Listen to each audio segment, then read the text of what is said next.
title of my presentation today is Fixing Climate Change When Everything Else Seems Broken Too. And I have to admit, I stole that title from another conference that I was at 3 days ago. I stole it from a conference I was at on Tuesday, where these three impossible German words were the title of the conference: Klimawende statt Zeitenwende. It's amazing what the German language can do in 3 words, because those 3 words, I think, actually do mean fixing climate change when everything else seems broken too. And the reality is, I think, for all of us, it's the world is completely topsy-turvy now. And the world of climate change and climate policy is absolutely topsy-turvy. Hopefully today I can talk a little bit about that and make some sense of what we've seen going on.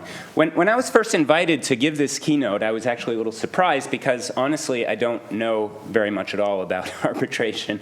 I don't know very much at all about what's happening in terms of international climate law. I think my one claim to fame of knowing something is from my IPCC experience, where in the chapter that my co-lead author and I, Lavanya, she actually is a professor of law at Oxford University, on international cooperation. I ended up being responsible for writing the section on the energy sector, and I wrote a whole bunch of text which maybe was okay or not. But the thing about the IPCC is that it really runs as a hive mind, and about 1,000 people reviewed our chapter, and a few of them said you're missing some important stuff. And in particular, you're missing stuff about the Energy Charter Treaty and international dispute resolution. And so I wrote those 2 sentences that are highlighted in yellow after having researched this for a few hours. And I guess they were good enough, because then when it went out for review the next time, everyone seemed fine with it. And then the crazy thing, of course, is those 2 sentences found their way into a summary for policymakers, I think with a medium confidence attached to it. And then that was used by the European Union in their decision to withdraw from the Energy Charter Treaty. Going back to these 2 sentences, which were written by somebody who didn't really know anything about it, but that's kind of the way climate policy works. We're stabbing in the dark.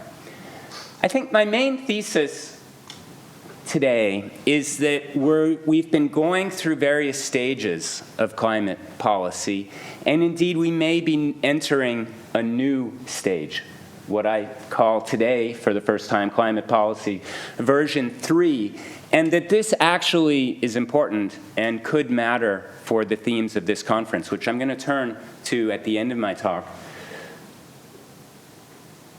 I'm going to start with the first phase. So actually, no, start with no climate policy. I'm going to run us through a little bit of a history of where we were and how we got to where we are now. And I'm going to start with, in 1990, the UN General Assembly had created the IPCC, the Intergovernmental Panel on Climate Change, and given it the command to write a report, the first assessment report. Well, they didn't know it was the first assessment report, just write an assessment report, to inform the United Nations about whether they should negotiate a treaty, which eventually they did, the United Nations Framework Convention on Climate Change.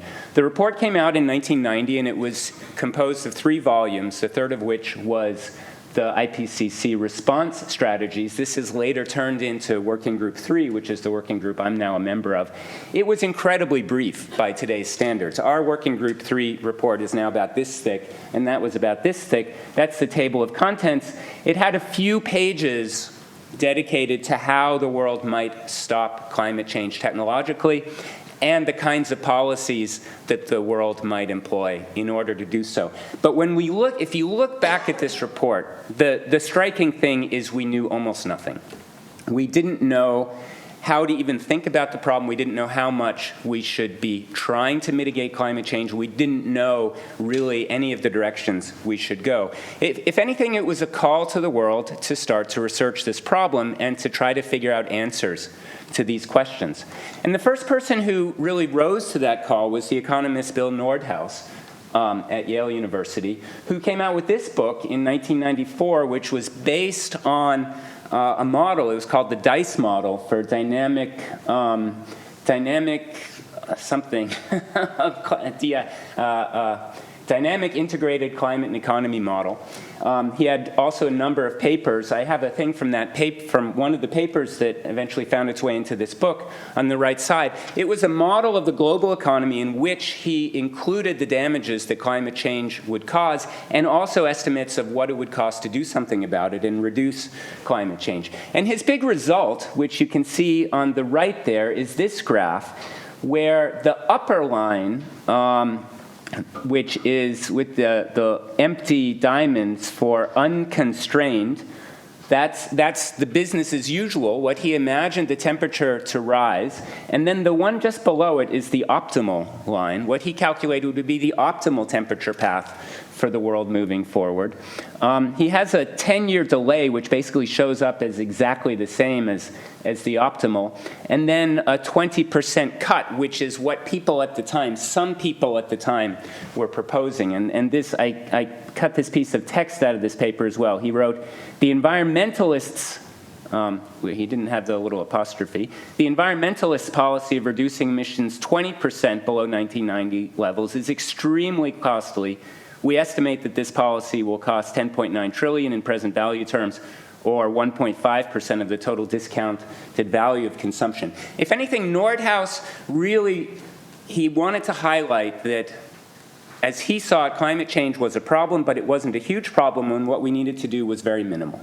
We needed to reduce emissions from business as usual by something like 10 to 20% over this century that we're now in, with emissions peaking towards the end of this century, and by 2100 being far above what emissions were back when he was writing this in the mid-1990s. That was the first big lesson to come out of Nordhaus's book, and which was very much accepted by the economics as the mainstream thinking. The second big lesson was how to think about this problem at all. And he framed it as a global commons problem, or a tragedy of the commons. And that's a problem. The idea behind this problem is, the source of the metaphor is if you have a piece of common grazing land and farmers are putting their cows or sheep on it, the incentive structure of the commons leads them to overgraze the land. Every farmer gets the benefit of putting a cow there, but only suffers a tiny bit of the cost on all the other farmers. In today's term, it's something like this. If you're stuck in a traffic jam, it's that every single person there has the same set of incentives, and you wish they would all instead take the bus. That was the second really big aspect of his book, and what guided our thinking going into the first wave of policymaking, which started in 1995. The UN Convention had been signed at the first conference of the parties in Berlin. There's Angela Merkel, much younger. She was the environment minister of Berlin at the time. And they started framing out what the first protocol to the convention would look like, the Kyoto Protocol, which eventually was signed 2 years later in Kyoto. And Kyoto was structured entirely as the solution to a global commons problem. The main bit of Kyoto was in Article 3, which said that the parties included in Annex 1, Annex 1 countries in the convention were basically all the wealthy countries, shall individually or jointly ensure blah, blah, blah. They would reduce their collective emissions by 5% from 1990 levels by the years 28 to 2012. And then the real action in the protocol was there in Annex B, which listed the individual commitments, the negotiated commitments of each of the countries. The European Union shows up, all the European Union countries show up at 92%, meaning they had to reduce 8%.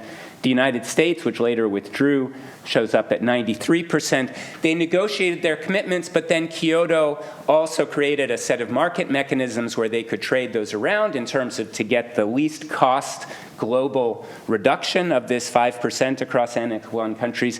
It really followed the Nordhaus logic. It was more ambitious than Nordhaus suggested, and part of the reason for that was to show that the wealthy countries were taking this seriously and doing something, so that in another set of commitment periods, which were envisioned to come after this first set of commitments, that the developing countries would come on board as well and also make their own commitments. It also had a complicated system for ensuring compliance. And this is a graph of the architecture. The basic idea was that every country would have to submit a report, and that would go through a whole bunch of reviews.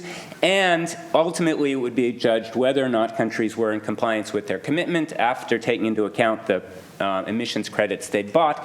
If they weren't in compliance, then they would pay a penalty in the subsequent commitment period. It was always envisioned these first commitments, that was the first commitment period, and then there would be subsequent ones after that. And in the subsequent ones, it would really start to have teeth with all of the other countries, including China, being on board. In the end, Kyoto, the first commitment period worked out pretty well. It did something. At 1990, of course, was a good year to pick as the base year, and everyone knew it was a good year because it was just before the Soviet Union collapsed, and with that, collapsing emissions across basically all of Eastern Europe. And then over a few years, emissions kind of rose, and they fell with the financial crisis. In the end, over the period 2008 to 12, emissions were 6% in Annex I countries, below what they'd been in 1990, and all countries weren't compliant. There have been some ex post analyses of this in which they've generated counterfactuals. One of them is by, I cite the paper here, by Mamoun, where the counterfactuals suggest that emissions would have been a little bit higher if Kyoto hadn't been there. So Kyoto did something, but it rapidly hit a brick wall, and it hit it in 2005. It hit it in 2005 in Montreal, where the negotiations began for the next round of commitments from countries.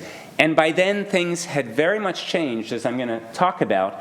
But in Montreal, they said, okay, it took us 2 years to negotiate the first Kyoto set of commitments. In 2 years, we'll have negotiated the second one. They set a deadline in Bali for 2007. They failed to reach an agreement there. They said, okay, we'll give ourselves 2 more years. Copenhagen, they came together in Copenhagen. They failed again. And eventually in Doha in 2012, they decided to give up. And basically countries, they did have a second commitment period, but it was just what countries said they were going to do, and it was basically only the European Union, which was part of this anyway. It basically hit a brick wall and died. And why did it die?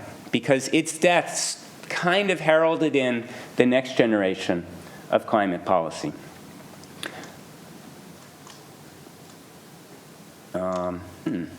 Before I want to get into why it died, I want to bring in some other examples of how other problems have changed, and in particular problems that we define as global commons problems. At the Swiss village of Grindelwald, I don't know if any of you have been there. It's about 2 hours from here. It is the place in Switzerland, it's the Swiss village which has the earliest known example of a community solving the tragedy of the commons. You can see there on the mountain, those are cow pastures there in the background, and they had a problem of overgrazing for all the reasons that we know about with the tragedy of the commons. And in 1404, the residents of Grindelwald came up with an agreement known as the Teileinungsbrief, in which they set out the set of rules for how many cows or sheep or goats each farmer could have on those alpine pastures. And they set the total limit at what their estimate was the sustainability limit for those alpine pastures. And they had an allocation scheme which was tied to how much land the farmers had in the valley. Because of course in Switzerland the cows go up the mountain every spring and they come back down in the fall. So and it worked. And it still works. And yet today the problem is entirely different, right? Today the problem is not too many cows.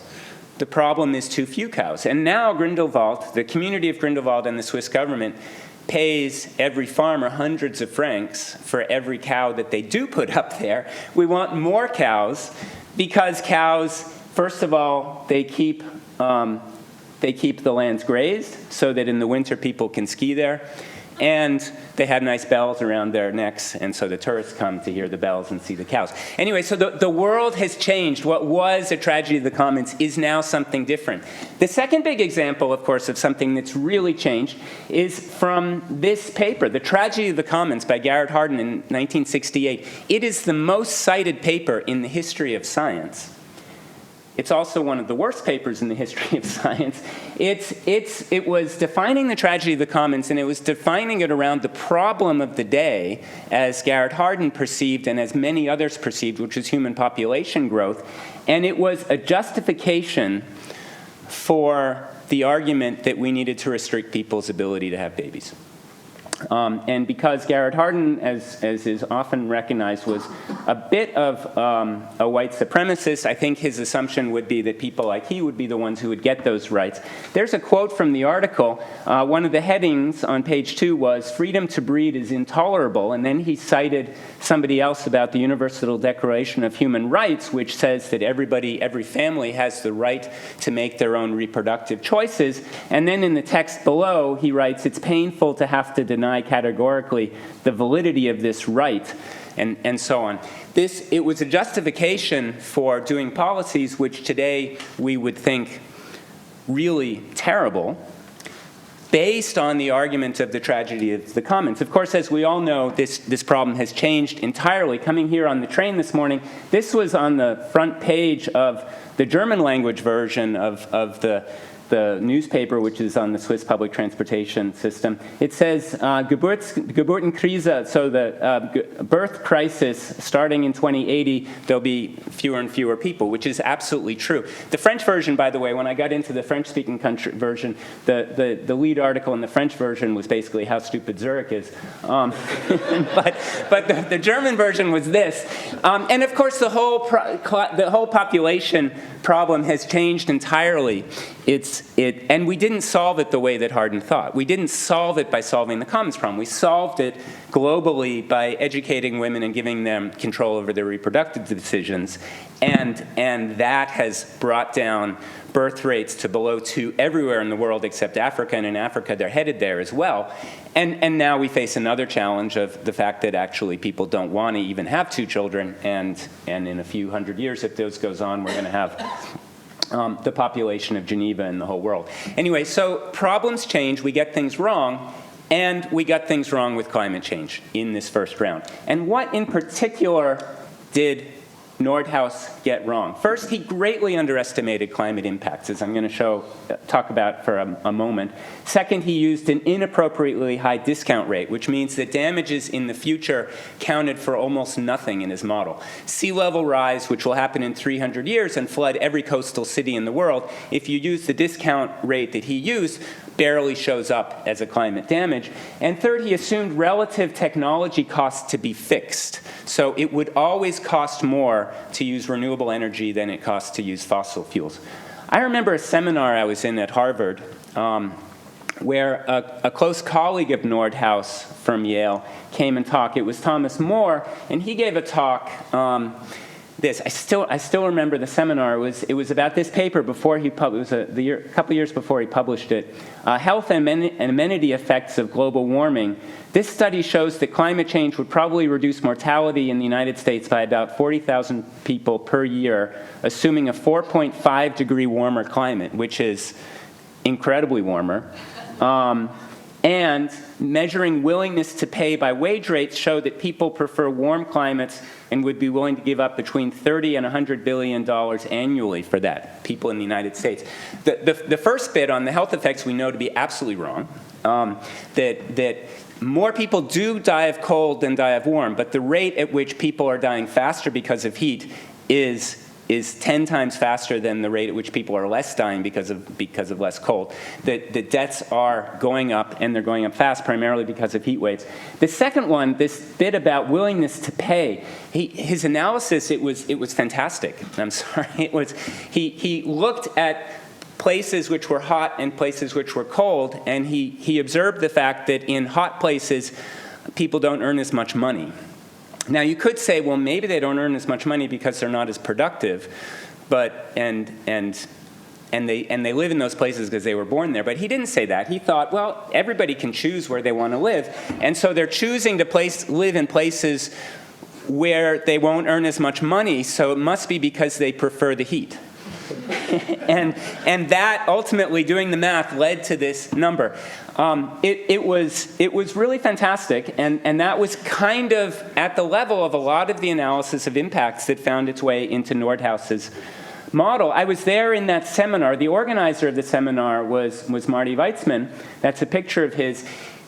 Weitzman basically came out with a set of analysis which showed that even thinking about climate change in a cost-benefit framework doesn't make sense, because there's a non-trivial probability of essentially infinite damages. And that means that the benefit side of reducing climate change is essentially infinite. And so whatever the costs are, you should just do more of it. Unfortunately, I got the picture of him from his obituary.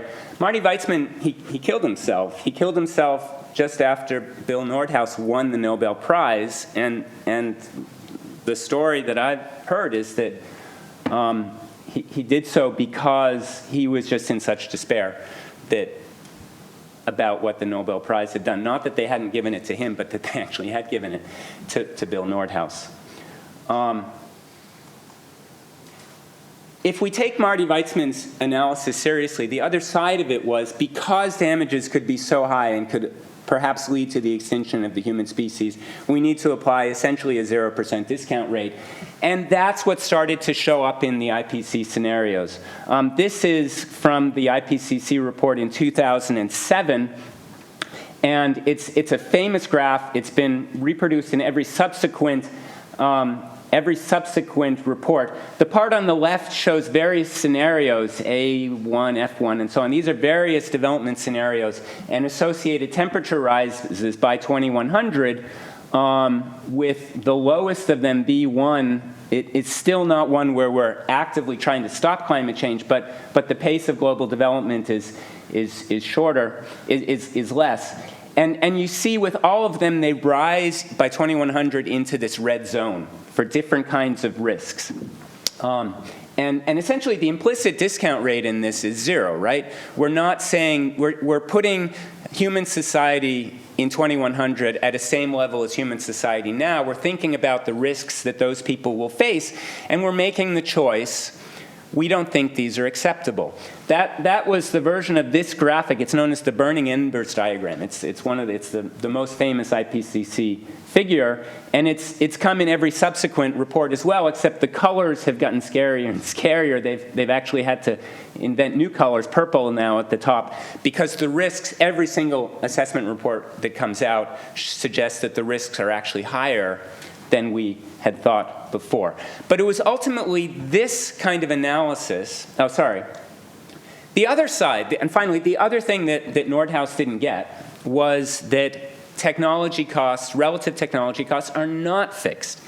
And if you put money into developing new technologies, and for example, renewable energy technologies, you learn over time, and as you learn, they get cheap.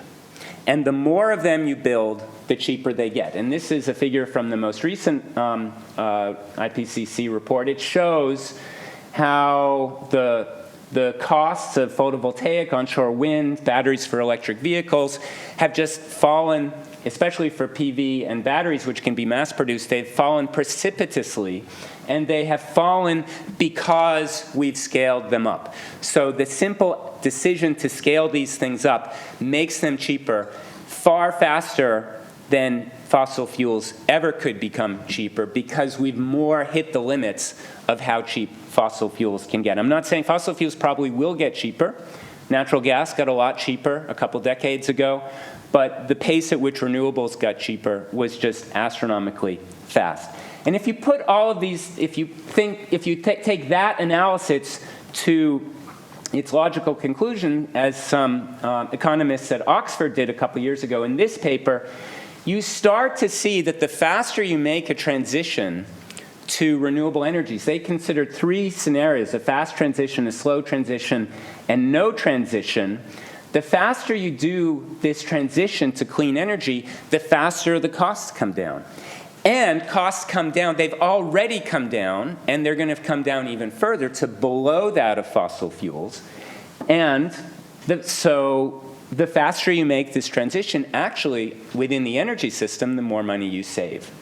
And this has now become mainstream thinking. It's not completely uncontroversial. the IPCC, we had a margin of error in terms of what it would cost to make this kind of a fast transition, and it goes from saving a little bit of money to costing a little bit of money. This came out since then. I personally think this is more right, but basically you could say, okay, even if it costs us something, it's going to cost us extremely little, far less than what Nordhaus estimated the cost of a 20% reduction, to completely eliminate emissions entirely. And we could save, I think we probably will save, a fair amount of money anyway.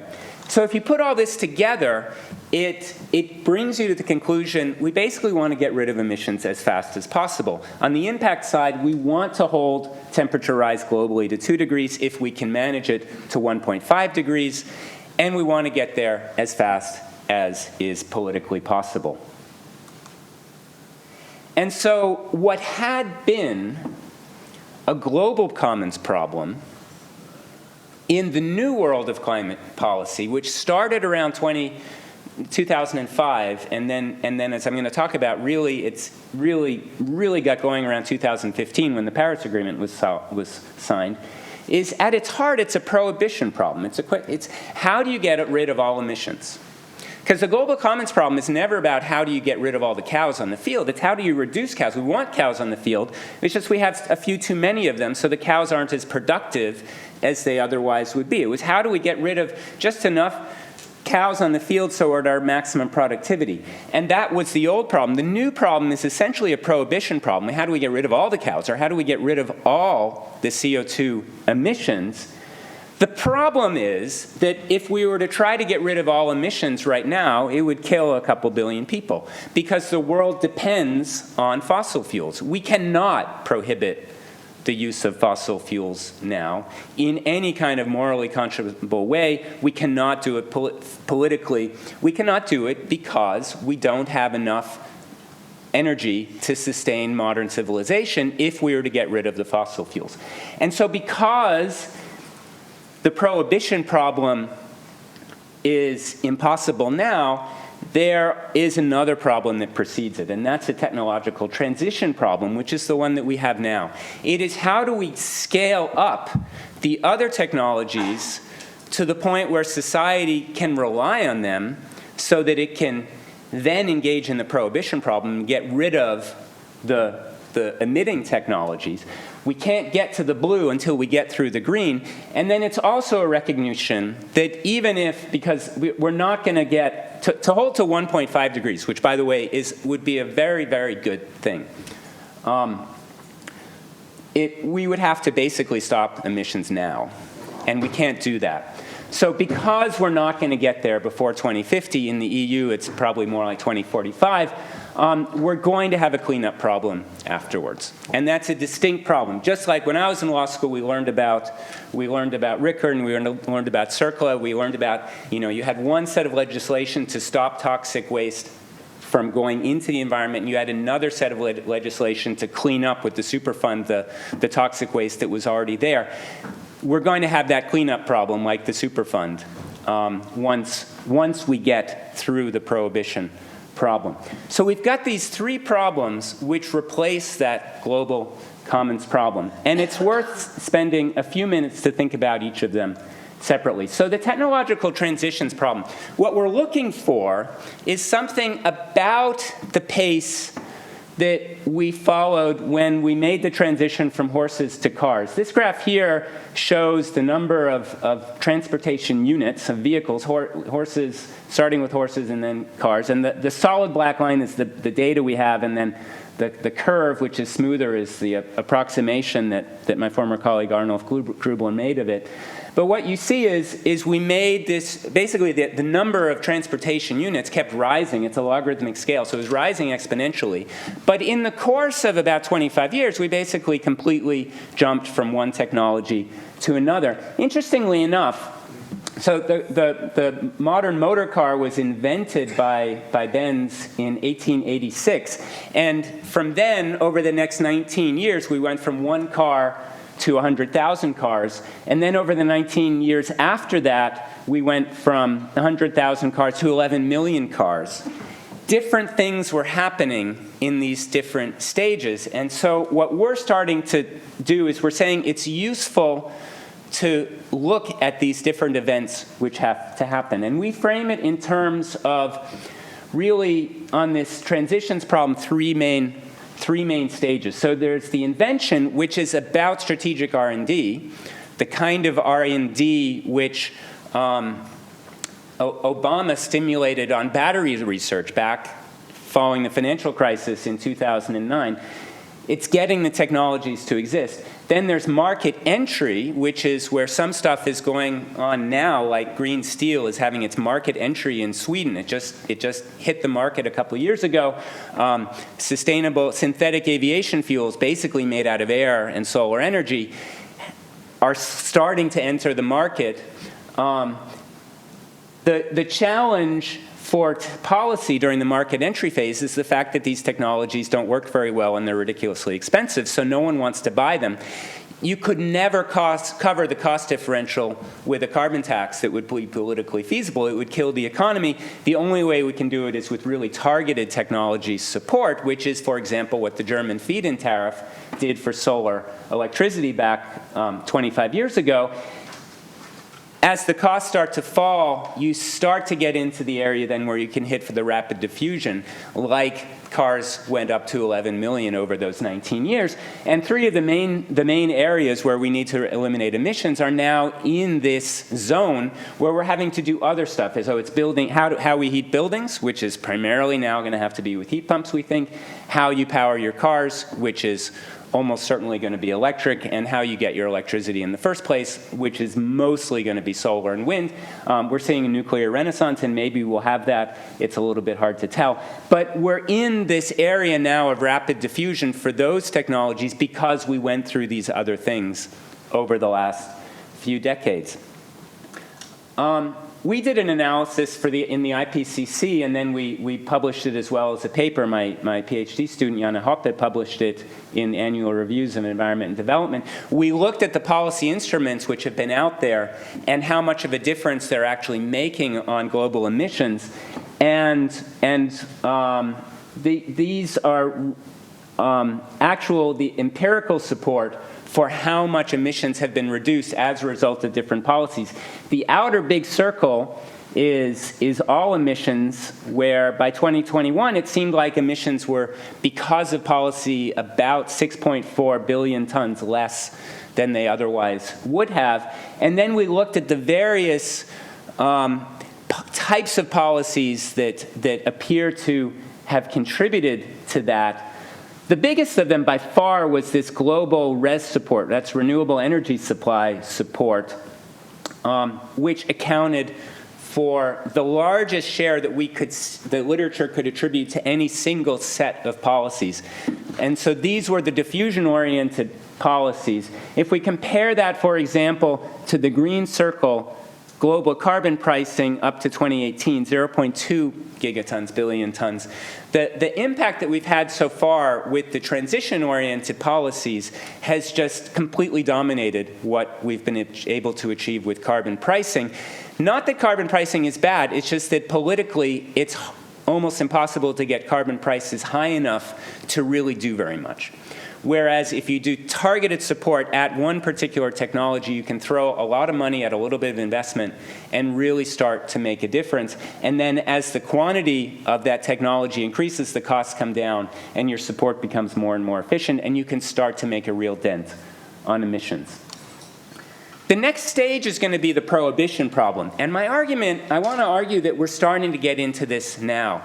The city that I live right next to, Zurich, where I work, I'm really proud we're at the forefront of it. This was an article from a few years ago from NPR. The city of Zurich, as far as I can tell, is the first city to have actually announced a schedule for how it's going to stop natural gas delivery in the city.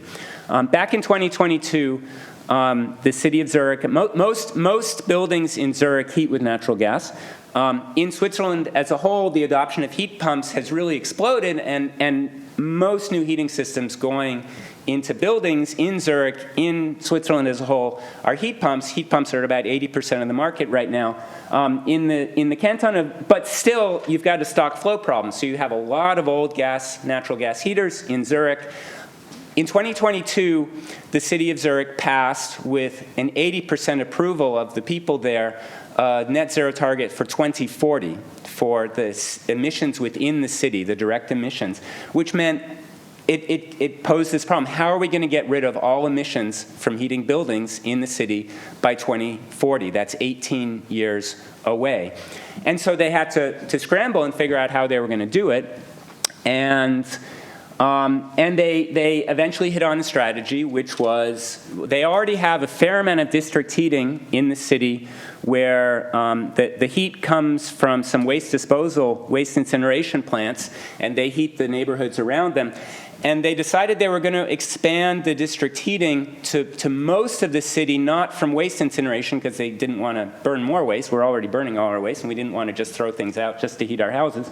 But they were going to do a technology which is actually pioneered here in Geneva, which is lake source heating, where you basically have a heat pump which you get to a higher efficiency level, not by drawing off of the heat in the ambient air, which in winter is pretty cold, but from the ambient heat in the water in the lake next to it. And if you draw the water at the right depth, you're always getting water at about 10 degrees C, and your efficiencies of your heat pump is really good. So Zurich decided we're going to expand lake source heating around the city, neighborhood by neighborhood, and as we bring lake source heating to a neighborhood, a couple of years after that, we're going to shut off the natural gas delivery. And they could do that because they own both of these networks. The city owns both of the networks. They're municipal. And then eventually all of the, and they were going to,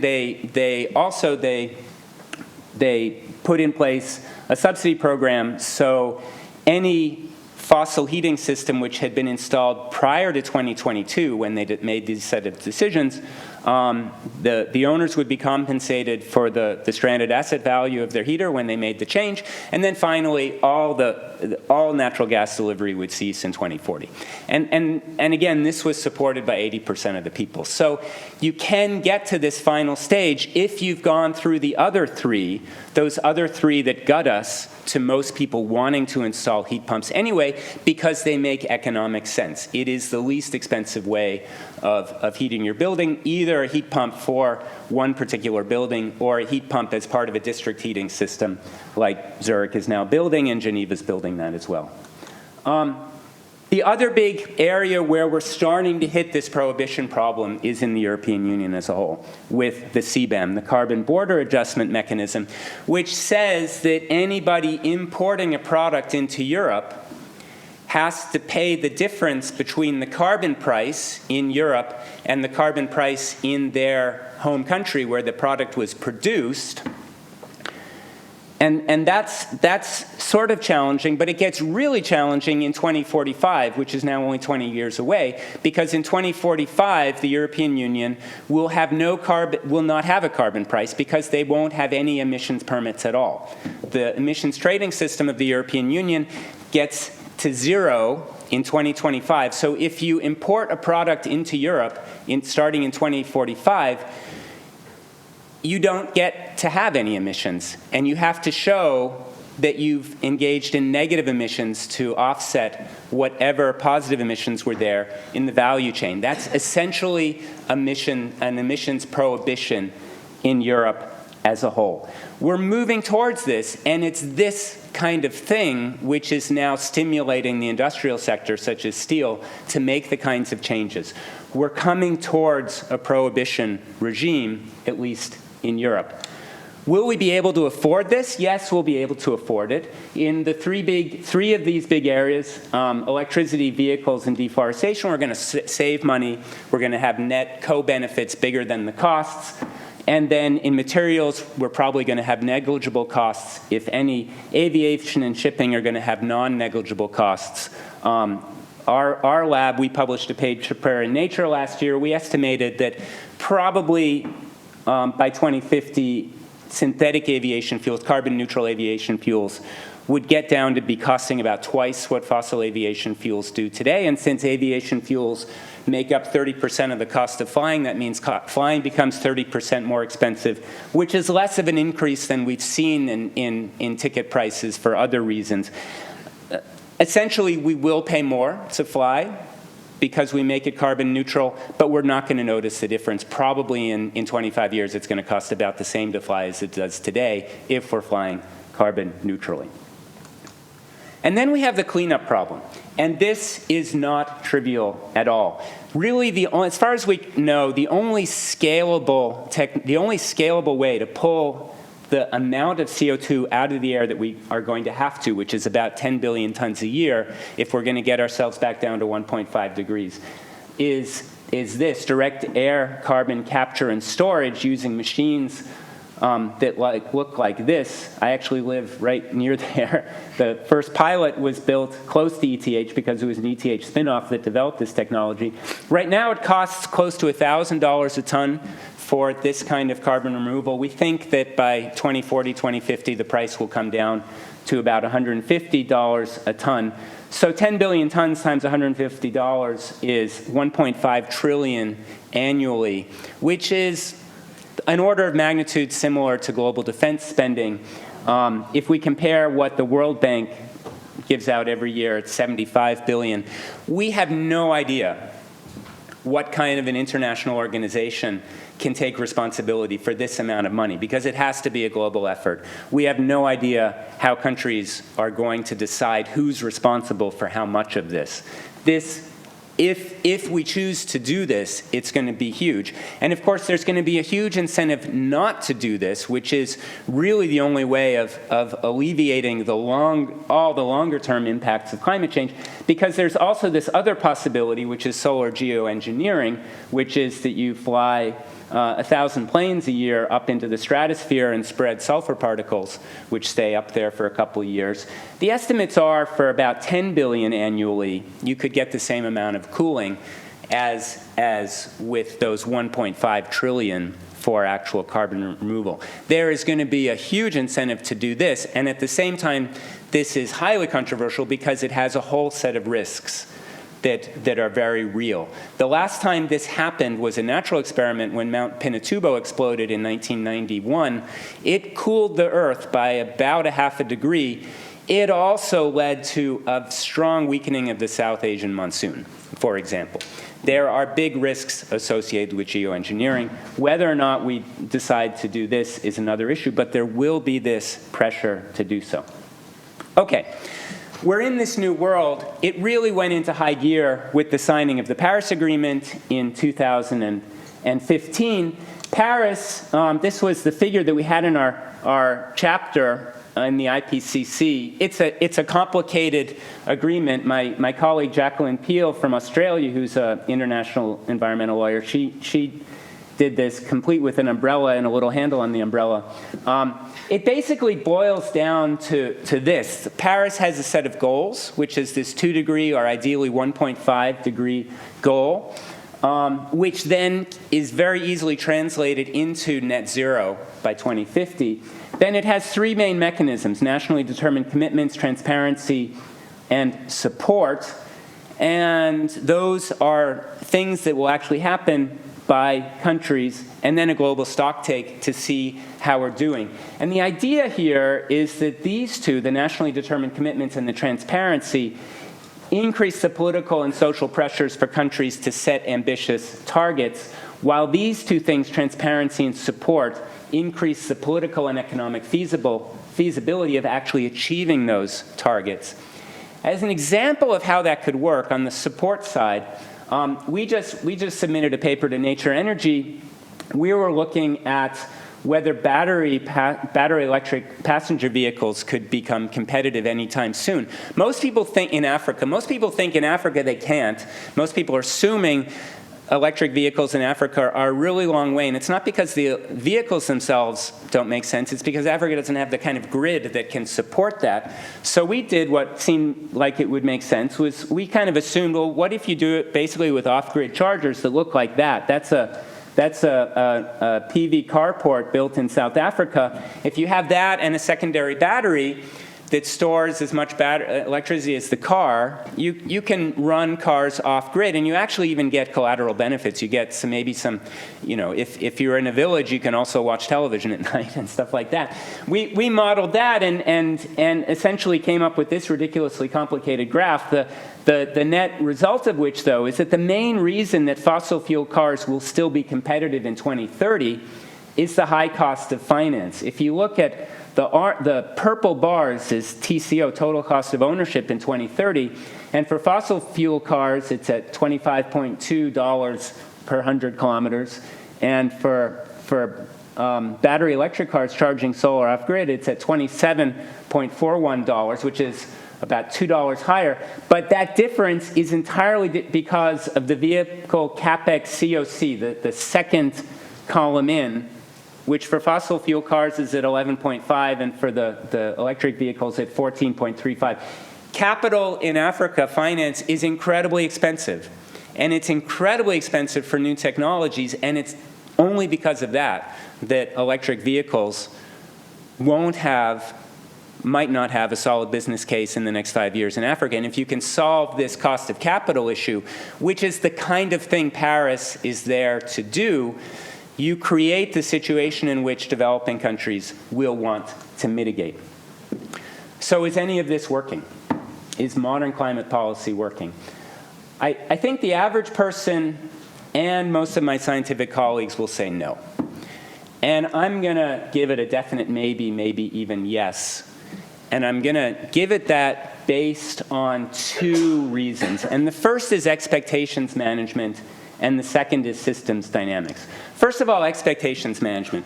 These graphs here show projections that the International Energy Agency has made for capacity for wind and solar in their annual World Energy Outlook. That's WEO. And they've made a series. Every year they come out with this, and every year they make a projection of what the future is going to look like. And every year they've underestimated it.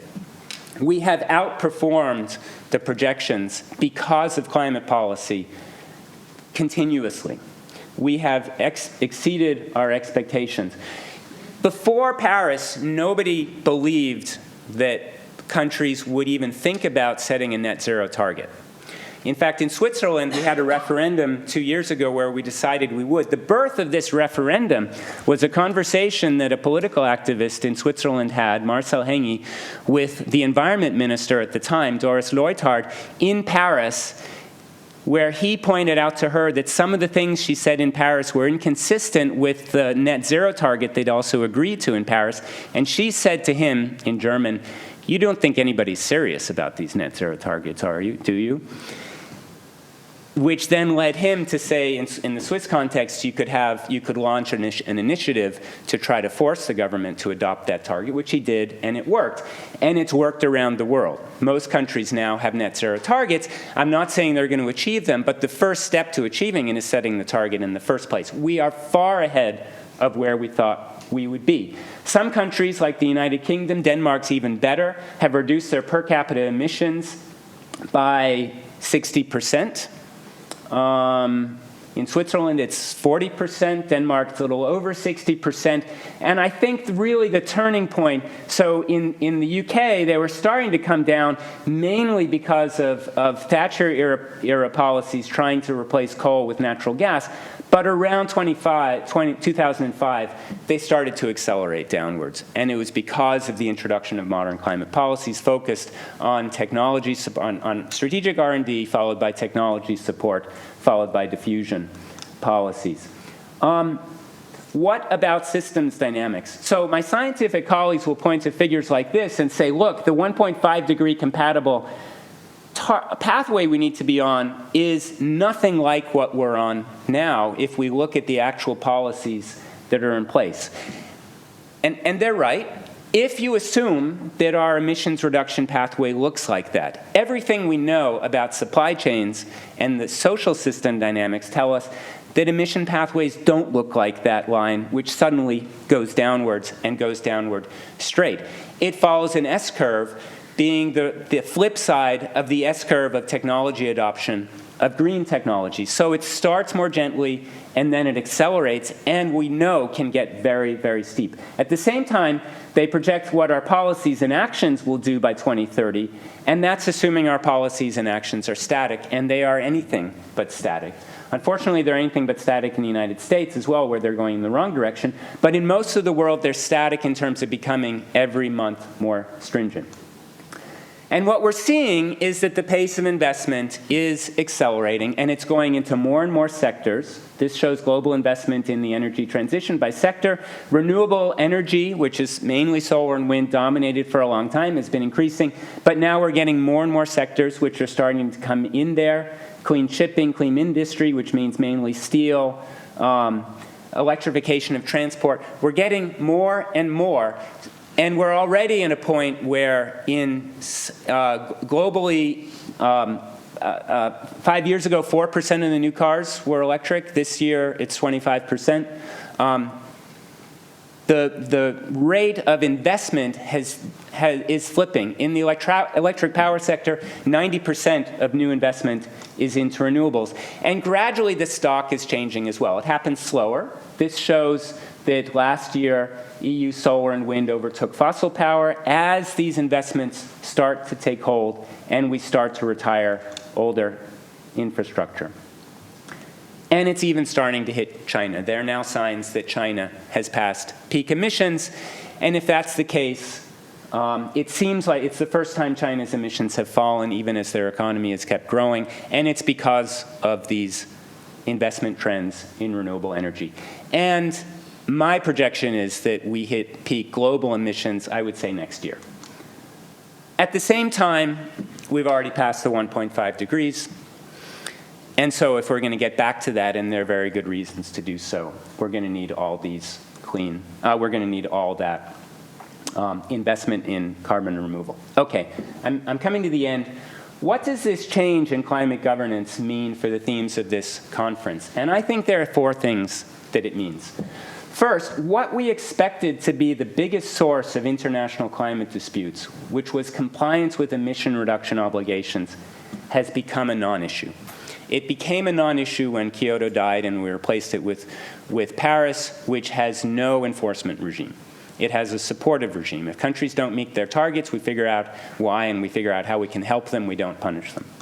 Second, the phase-out of fossil fuels we now want and are now starting to experience vastly exceeds what people expected from the 1990s through to the 2010s. You know, the Energy Charter Treaty was signed in 1994. We were in a different world then. The world has changed, and our disputes are going to be following that. Third, it is in every country's self-interest to eliminate emissions as fast as politically possible. And that means that disputes over burden sharing don't quite make sense. Every country has a good reason to reduce its emissions as fast as possible, and because of that, saying, well, Switzerland should reduce faster because we're richer or whatever, because we have higher historical emissions. It just doesn't quite make sense. Every country needs to do it and should do it as fast as possible. And then finally, looming on the horizon is the allocation of responsibility for negative emissions, and this will be huge if we choose to do it, and that promises to be a major source of global dispute in the future. And I want to thank you for listening to this very, very long talk. I hope it was interesting. I hope it informs the rest of the day. Thank you very much.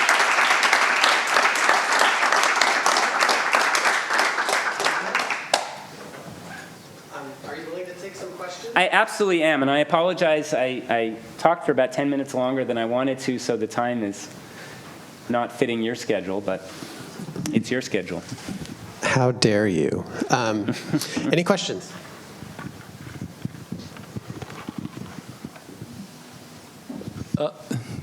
Thank you very much for your very interesting presentation.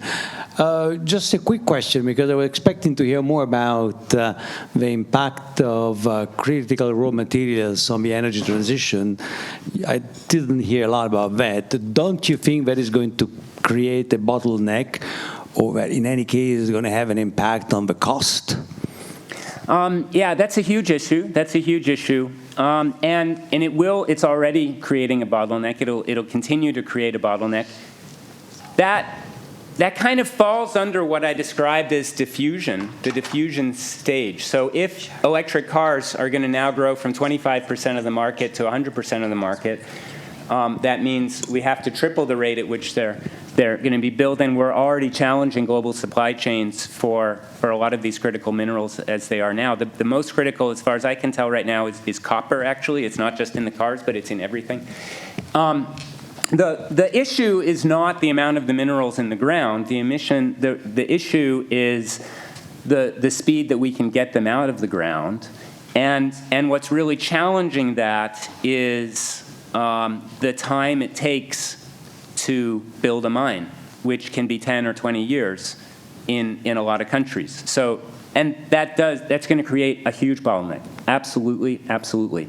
I think it's a problem that we're waking up to finally. And China woke up to it. China woke up to it about 20 years ago, and they've been investing this to make sure that they are the ones who control these markets. The rest of the world is waking up to it now. No, it will be a huge issue, and it will be one of the bigger challenges going forward to achieve the targets that we want to have. No, absolutely, it's there. Yeah. Thank you. Please, I have a question here.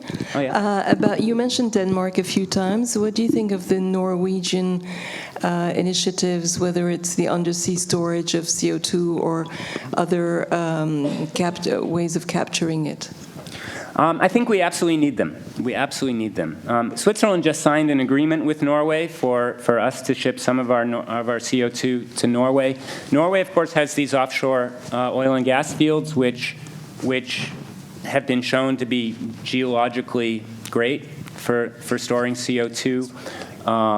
And because we know we can put it there, and we know now it's a place we can start to do so, and start to then, and you need a place to put it if you're going to start scaling up the technologies, the carbon capture technologies, for example, to decarbonize the cement industry. So we absolutely need it. Whether in the long run it's going to be mainly in Norway, whether it's Iceland is another place that makes a lot of sense to put it for different reasons there. The CO2 reacts with the basaltic volcanic rock that's underground, and the CO2 basically turns that rock into clay within a couple months. So that has the added benefit. It's not even CO2 anymore. It's reacted chemically. No, we absolutely need this. And the degree to which we're going to need it in the second half of this century, if we're serious about getting the temperature down to 1.5, is going to be absolutely gigantic. Yeah. So, yeah. Thank you. Norway we can thank for a couple things. First, that they've been working on this. Second, they were the ones that for historical reasons, it's a bizarre story. I'd be happy whatever break to talk about it. Norway is the country which has shown us that you can get to 100% market share for electric vehicles, and people are willing to go along with it. Yeah. We have time for one more question.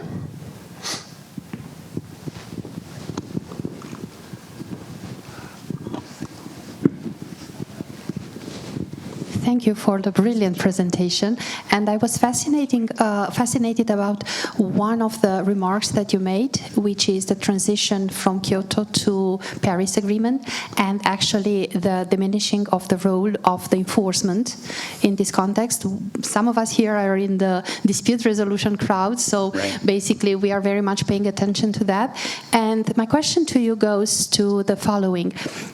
We have these criteria that we all look when we are discussing about policy, but also where we are discussing about dispute resolution, which is law, limitation of technology or opportunities of the technology, what it is technically possible, and of course economics, where is the economic drive.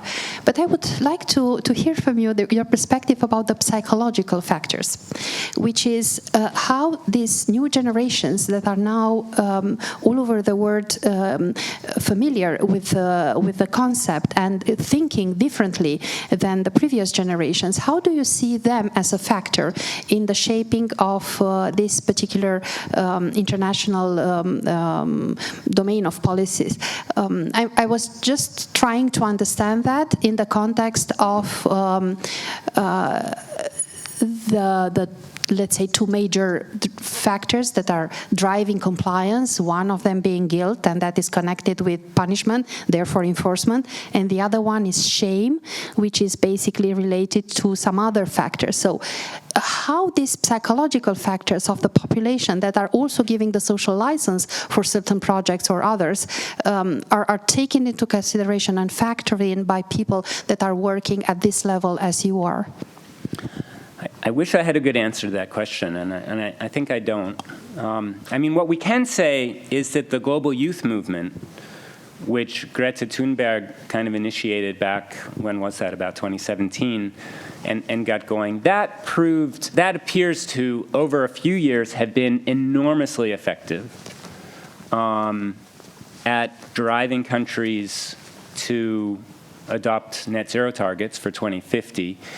And since then, as the political winds have changed, which they always do, and everything since then from that movement has been basically ineffective or even counterproductive. In lots of countries, you see it driving political backlashes against climate action. So I really can't. I can't say.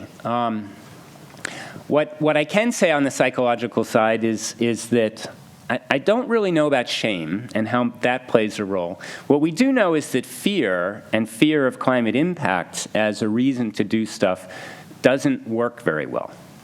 Fear does not drive sustained action. That anger and hope do.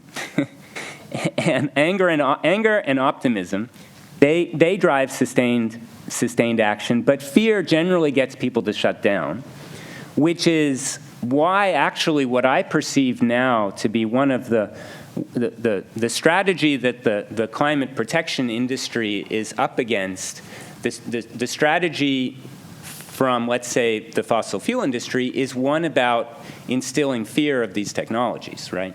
We've seen this with electric vehicles. You ask people, at least in Europe, are electric cars, are they a good thing or something to fear? And most people actually think they're something to fear. They think electric cars will be worse for the climate, worse for the environment than the gasoline cars that they're going to replace. And that's absolutely 100% false, but that is there because that misinformation has been spread.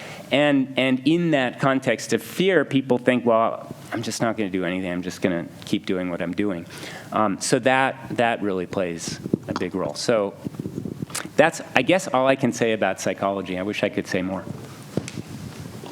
All right, everybody. Thank you for this great keynote address. Thank you so much, Tony.